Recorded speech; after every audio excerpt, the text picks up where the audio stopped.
What's up, everyone? Welcome back to Four Wheelin' Jeeps. On this episode, I really just wanted to kind of go into some future plans for the Tarantula, doing a rebuild.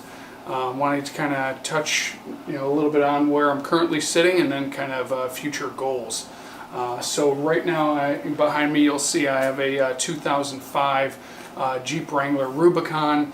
Wheelbase is stretched to about 98 inches. It's done so with a rear stretch and a GenRight EXT tank that is still underneath the Jeep but allows that 5-inch stretch.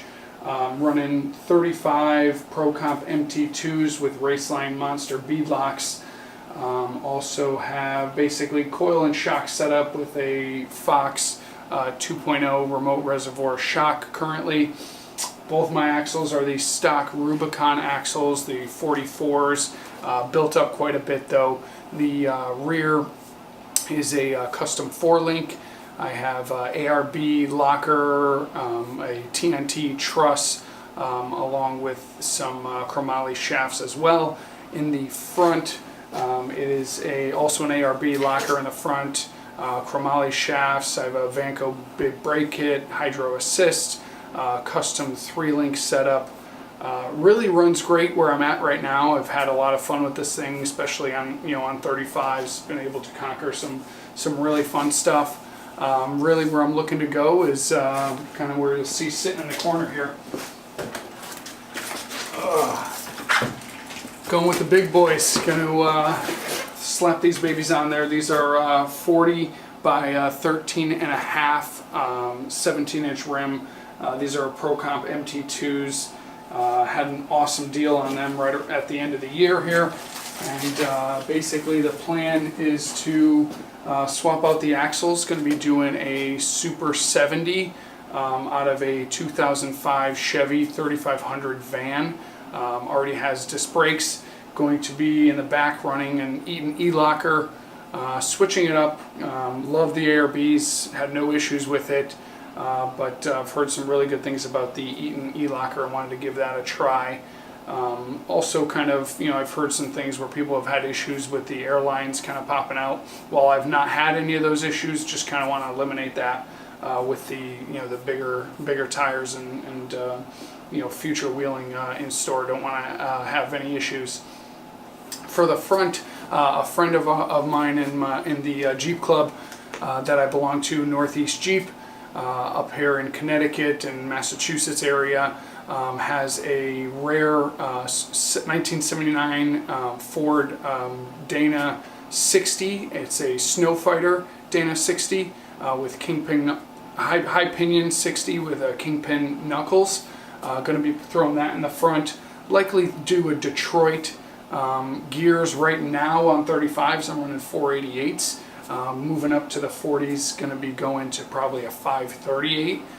My Jeep is a 6-speed manual, so shouldn't have any issues there. I do have the 4-to-1 transfer case as well, being a Rubicon. And another big change is wheelbase. Going to be going from my current setup of 98 inches to about 108. Doing so, probably going to have to stretch the front. Do some custom work on the frame to kind of move the steering box a little bit more forward. Maybe get 4 to 5 inches moving forward. In the back, going to be taking out the GenRight tank, planning on getting a fuel cell. With that, I'd probably recess it in the tub some, just to kind of keep a little bit of storage in the back, but be able to move the axle further back. What else was I going to say? Oh, doing an Artec back half.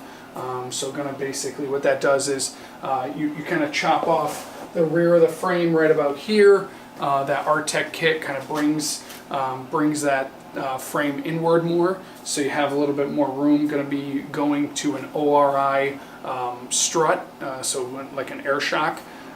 So kind of just reason I chose that is just easier packaging, much easier tuning.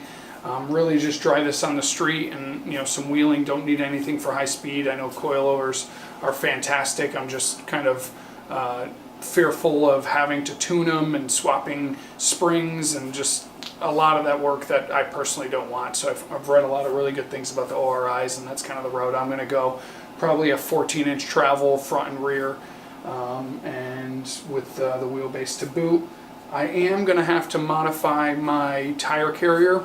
My club, the Northeast Jeep, they do require a spare tire to be carried on all trail runs. The other club I belong to, Eastern Four Wheelers, it's not as important, so I don't have to always run it, so it'll probably be a removable tire carrier.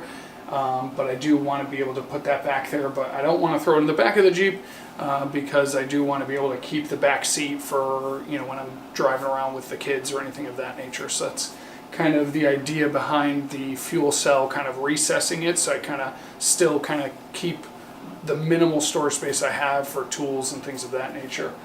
So that's kind of what's going to be coming up. I'm going to be tearing this down pretty soon. As you can see, I don't have a ton of space here, but for now I'm going to be tearing it down, selling off the tires, the rims, the axles, keeping the hydro assist, but the steering, other things of that nature.